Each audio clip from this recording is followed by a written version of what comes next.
तमाम मीना भी इकट्ठा हो जाता था कि भाई तो बहुत बड़ा कलाकार है। ऐसा बाण मारा कि पूरी लकड़ी को आधे पर से आधा इधर आधा इधर, क्योंकि उसने अभ्यास कर रखा था। तो वहाँ एक दूसरा अभ्यास वाला था कि चलो ये तो आपने अभ्यास किया है कि बाण मारते, कोई दूसरा कोई लकड़ी लाओ, चलो इसे बाण मारो, फिर उसे खड़ा कर दो, उसे बाण मारे, फिर आधे पर चीरता हो चला जाए। तो दूसरा उसने कहा ये तो आप अभ्यास किए हैं, लेकिन दूसरा अभ्यास उसने क्या किया था, उसे मटका में तेल, क्या था मटका में तेल, मटका भर कर तेल था और बोतल रखा, पूरे मटके भर के तेल को बोतल में सीधा डालना शुरू कर दे, एक बूंद न इधर गिरा ना उधर गिरा, बंद। मटका भरा हुआ तेल है। उसने कहा तुम ये तो फाड़ सकते हो लकड़ी को, इसे दिखाओ करके। अब जिसने अभ्यास दिखाया मटके भर के तेल को बोतल में डालना है, और मटका का धार वैसे भी सही नहीं बनता है, तो एकाएक उसने उठाया और डाल दिया, अब तुम डालो।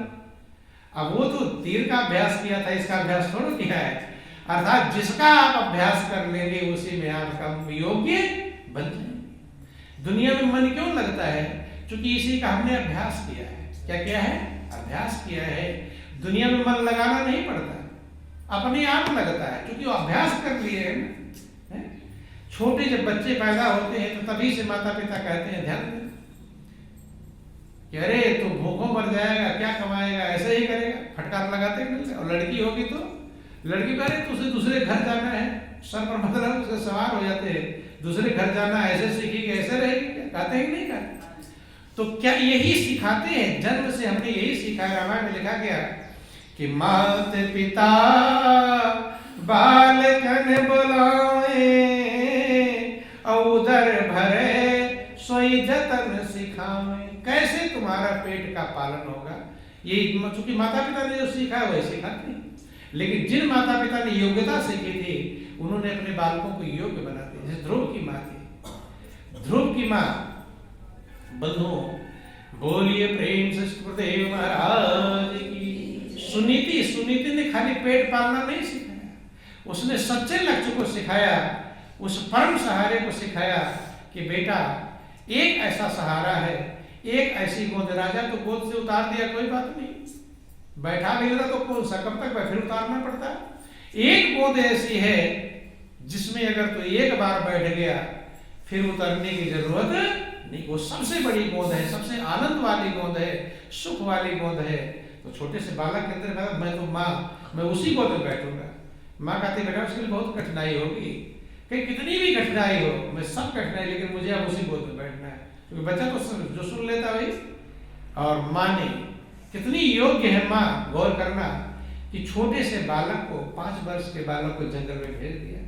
जानती है शेर चीते खा जाए, शेर चीते जंगल में रहती है, अकेला आदमी भी जानने डरता है, लेकिन परमात्मा पर इतना विश्वास है, भरोसा है कि मेरे बेटे ध्रुव को जब भगवान कहेंगे कि शेर तो इसे खा जा तभी खा सकता है, और भगवान को खिलाना होगा तो महल में भी खिला देगा? नहीं खिला देगा। भगवान अगर चाहेगा शेर खा जाए तो महल में नहीं आ जाएगा, शेर यही खा जाएगा। अगर उसे खिलाना होगा तो यही खिला देगा, और नहीं खिलाना होगा तो शेरों के बीच में रहेगा। लेकिन कोई बार बाका ये मालिक का भरोसा है कि जिसको तेरा भरोसा, जिसको तेरा सहारा, मझधार क्या करेगा, मझधार ही किनारा। बंधु भरोसा बहुत ऊंचा उस माँ का था जिसने अपने बेटे को महान बना दिया। लेकिन जनरल लोग यही कहते हैं कि माता पिता बालकन बुलावे, उदर भरे सोई जतन से, कैसे पेट भरेगा यही प्रयास करते, सिखाते हैं। बंधु तो जब वही हम जन्म से सीखे हैं, उसी का अभ्यास कर लिए हैं, तो उसी में मन लग गया है। लेकिन जब भजन का अभ्यास कर लेंगे, प्रभु में मन लगाने लगेंगे, तो उसका भी अभ्यास करके हम योग्य बन जाए। तब उसने, अब वो सारी वाहवाही, सारा इनाम मिल रहा था उसे, किसको? जो बाण मार करके लकड़ी को 2 फाड़ कर देता था। लेकिन अब जब दूसरा आ गया था उसने कहा डालो इसमें, योग्य तो हो, इतना इनाम बटोरे हो, अब इसमें डालो तेल।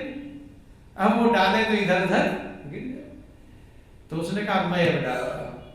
अब उसका अभ्यास उसने किया था, उसने पूरा मटका लिया और बोतल में डाल दिया। बंद। कीप लगाने की जरूरत, आप भी जब बोतल में कुछ डालते हैं कीप लगाते हैं, लेकिन उसका अभ्यास ज्यादा कीप लगाने की कोई जरूरत नहीं। बंद। तो अर्थात practice makes a man perfect, अभ्यास ये मनुष्य को पूर्ण बनाता है। जिसका आपने अभ्यास कर लिया उसमें आप योग्य बन गए। क्या बन गए हैं? योग्य। और जिसने अभ्यास नहीं किया उसमें आप योग्य नहीं बने। ऐसे जो योग्यता आपको प्राप्त करनी है उसके लिए अभ्यास की आवश्यकता है। किसकी आवश्यकता है? यही भगवान कृष्ण अर्जुन को समझाते हैं, गीता अध्याय श्लोक 7 में समझाते हैं कि तस्मात् सर्वेषु कालेषु माम अनुस्मरयुत च मया अर्पित मनोबुद्धि मामनुस्मरति। हे अर्जुन, इसके लिए तो निरंतर मेरा स्मरण कर, युद्ध भी कर, मुझको अर्पित की गई मन और बुद्धि से तो मुझे ही प्राप्त करेगा, इसमें कोई संदेह नहीं। तो जिसके सामने भगवान खुद खड़े हैं उसको भी अभ्यास के लिए बता रहे हैं कि तो निरंतर स्मरण कर। हनुमान जी निरंतर स्मरण करते हैं कि नासै रोग हरे सब पीरा और जपत निरंतर हनुमत वीरा। भगवान शंकर निरंतर स्मरण करते हैं कि संतत जपत शंभु अविनाशी और शिव भगवान ज्ञान गुण राशि। जो ज्ञान और गुणों के भंडार है वो भी निरंतर स्मरण करते हैं। बंधु कहे सुमिरन की सुधियों करो ज्यों गागर पनिहार और बोलत डोलत सुरत में कहत कबीर विचार। कहते हैं सुमिरन ऐसा करो जैसे पनिहारी घड़े को लेकर चलती है। दो दो घड़े माताएं बहनें सर पर रख लेती हैं, बगल में बहन चल रही है उससे बातचीत भी करते चली जाती हैं, मोटर गाड़ी आ रही उससे बचती भी हैं, किस गली में मुड़ना ये भी ध्यान रखती हैं, ठीक है, और कीचड़ गा रहा उसमें पैर देख कर रखती है, सब काम कर रही है लेकिन घड़े का ध्यान एक पल के लिए हटता नहीं। ऐसे हमारा ध्यान एकाग्र हो जाना चाहिए कि तन से कर्म करो विधिनाना और मन राखो जहाँ कृपा निधान। हाथ पैरों से हम दुनिया के काम करते रहें लेकिन मन प्रभु के चरणों में लगाए रखें। ये प्रयास करना चाहिए। जो चूक जाएंगे, चूकने वाला जन्म जन्मांतर पछताता है। महापुरुष कहते हैं समय चूक पुण्य का पछताने और का वर्षा जब फिर से सुखाने। खेती सूख जाए फिर वर्षा हो तो उस वर्षा का कोई लाभ नहीं, सूख ही गया। ऐसे समय हमारा खत्म हो जाए तब हम समझ पावे, तब हमारी कोई कीमत नहीं। बंधु ध्यान देना, बोलो वृंदावन बिहारी लाल। एक प्रसंग आता है किस प्रकार से हम पछताएंगे अगर हमें सच्चाई ना समझ में आए। जिक्र आता है किसी मजदूर का, किसी जमींदार के यहाँ पर काम करता था, उसके पास अपनी जमीन नहीं थी और जो भी मजदूरी मिलती अपने परिवार का पालन करता था। तो उस समय उसने खेत में मक्के लगा रखे थे, मक्का। तो मक्का में लोग उसको रखाने के लिए एक ऊंचा सा टाट सा बना लेते हैं मड़ैया से, उस पर ऊपर बैठते हैं क्योंकि कीड़े मकोड़े तमाम रहते हैं, नीचे नहीं बैठते, बरसात का समय रहता है। तो ऐसे उसने भी खेत में मचान सा बना रखा था, कहीं मचान मड़ैया कुछ भी कहते हैं।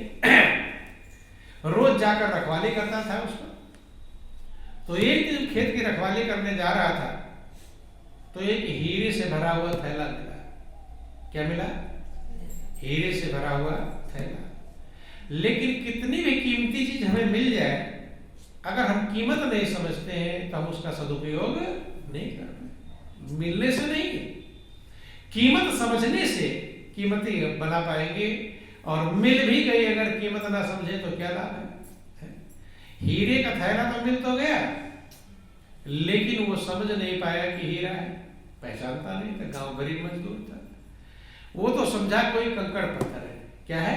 पत्थर। और जैसा समझेंगे वैसा लाभ उठा पाएंगे। जिंदगी आप लोगों को मिली हुई है, जितनी कीमत आप इसकी समझेंगे उतना ही लाभ उठा पाएंगे, आप उतना ही जीवन को आनंदमय कर पाएंगे। कम कीमत समझेंगे कम लाभ उठा पाएंगे और ज्यादा कीमत समझेंगे ज्यादा लाभ उठा पाएंगे।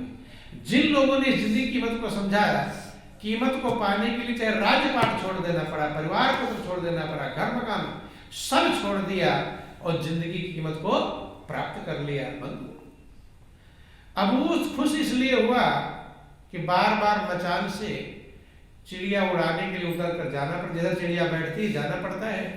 तो ये पत्थर मिल गया, उसे मचान पर बैठ बैठ कर चिड़िया उड़ा दिया करूंगा। क्या करूंगा? ले गया उसको।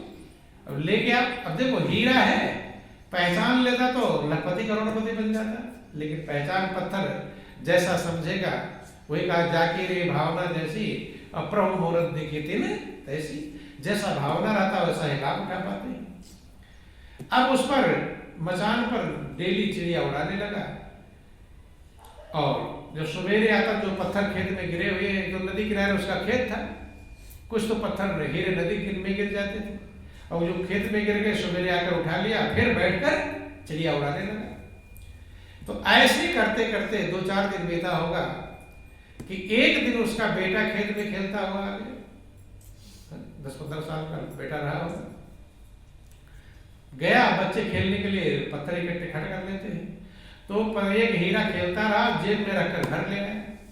जब घर ले आया तो संजोग से उस घर में नमक नहीं था। पत्नी ने उसके सोचा कि कहाँ नमक कैसे लाऊं, पैसा भी नहीं। तो उसके दिमाग में आया कि जो पत्थर है, जब पति पत्थर समझ रहा है तो कौन सा पत्नी ज्यादा हुआ है, जौहरी।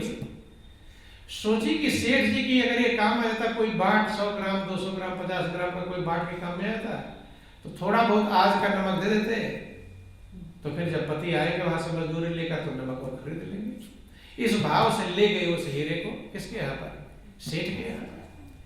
सेठ से कहते, सेठ जी आज हमारी बहुत जरूरत पड़ गई, आज हमारे घर में नमक नहीं और कुछ है नहीं, यही अगर तुम्हारे बाट के काम आ सके, देख लो 100-200 ग्राम का कोई बाट बन सके तो इसी के बदले थोड़ा नमक हमें दे दो। क्या दे दो?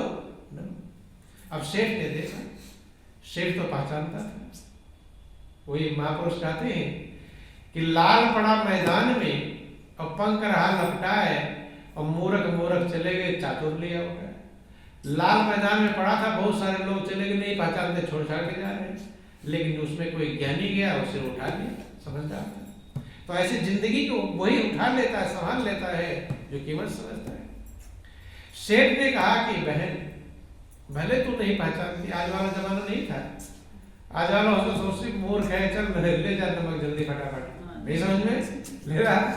लेकिन पहले में आज में अंतर हुआ है। पहले के लोग जानते थे कि मैं जो कर्म करूंगा मुझे इसका फल भोगना पड़ेगा, इसलिए संकट साले तक बुरे कर्म नहीं करते। आज के लोग यही बात भूल गए विशेष रूप से कि हम जो करेंगे हमें उसका फल, यही बात समझ में आ जाए, उनको समझना ही नहीं। एक समझ में आ जाए तो आप बुरे कर्म से बिल्कुल बच जाएंगे कि हम जो करेंगे मुझे भोगना पड़ेगा। समझ में तो आवे, लेकिन समझ में आना बहुत काट कठिन, समझत कठिन। बंधु, सेठ कहता है कि ये तुम इसके बदले नमक मांग रही हो, इसकी इतनी बड़ी कीमत है, ये पत्थर नहीं, ये हीरा है।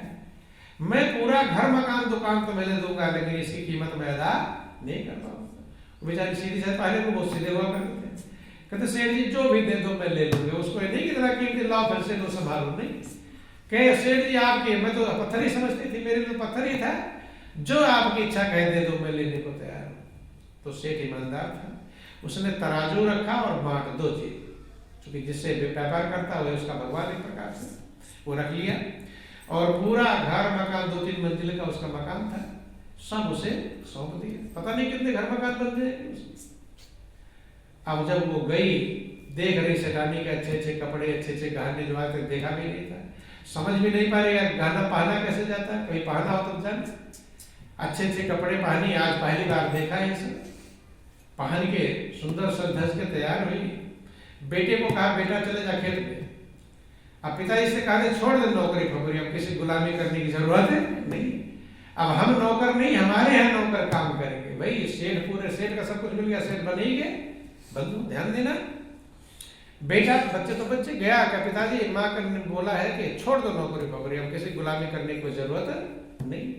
और गुस्से में लाल हो गया, कितने मुश्किल से नौकरी मिली है, वो भी छुड़ा रही है, क्या खाएगी, भूखों मरेगी क्या।